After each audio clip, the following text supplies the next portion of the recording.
245. Hashtag my everything at Stone Bay NYC. Hashtag VersTV 245A.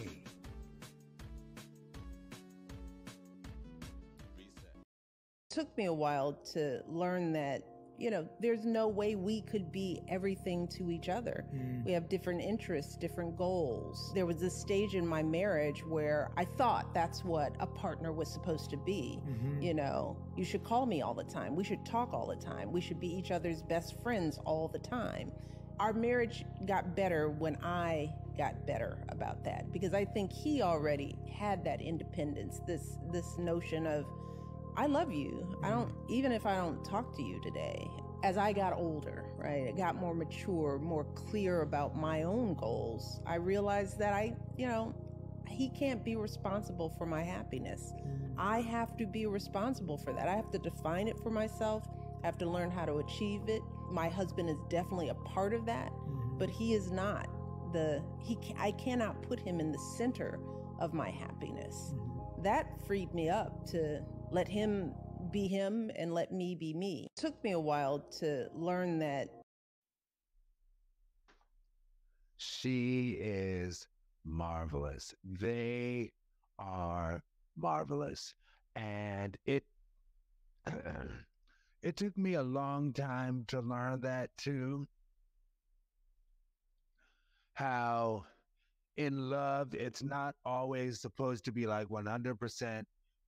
Everything is just perfect and peachy all the time, just like in the movie that's 100% like that. We're conditioned to think that, but it's not 100% like that. And sorry.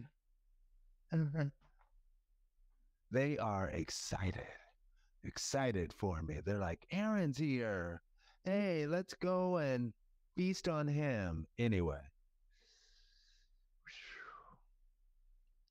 So, as far as that's concerned, it's interesting in writing my answer to this. And I was like, yeah, I did used to think that things have to be 100% perfect all the time.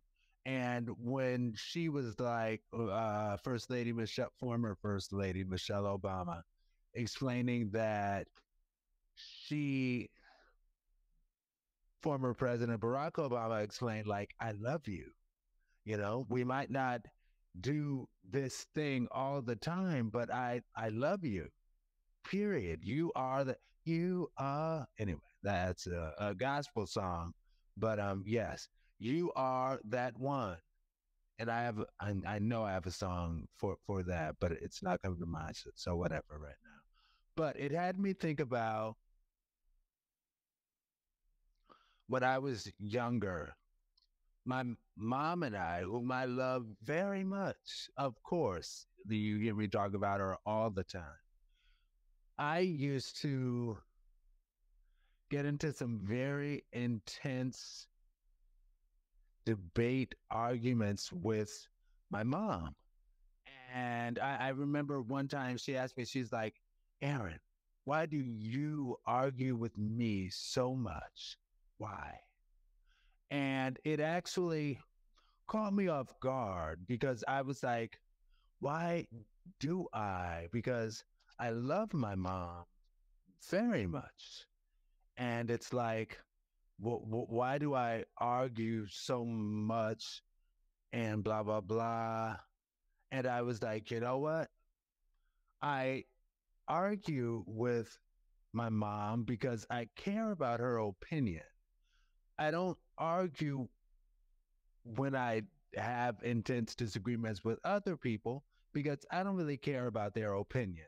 But I love my mom. I care about her opinion.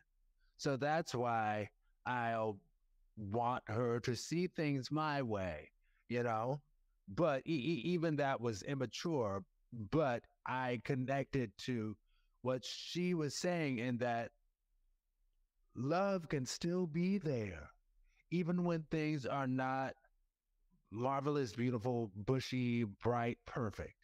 And as far as spending time together all the time, I remember a YouTube video that I did on my personal channel years ago back when I lived in DC. I did it in Rock Creek Park. And FYI, Rock Creek Park is huge and it runs through almost the entire city. So saying I did it in Rock Creek Park, it's like, that's a huge park. But I did it in Rock Creek Park. And I remember one of the parts of the video, because I was learning, I was growing, I'm learning, I'm growing still. And I was sarcastically referencing my great need for needing to always be around my partner. I'm like, if we're dating, we're supposed to always be together. Things are always supposed to be perfect, you know? And that's how I was. And I remember I played both roles. It was phenomenal camera work anyway, but I played both roles. And actually, no, I was just talking to a blank space, but I was facing that way like I was talking to somebody.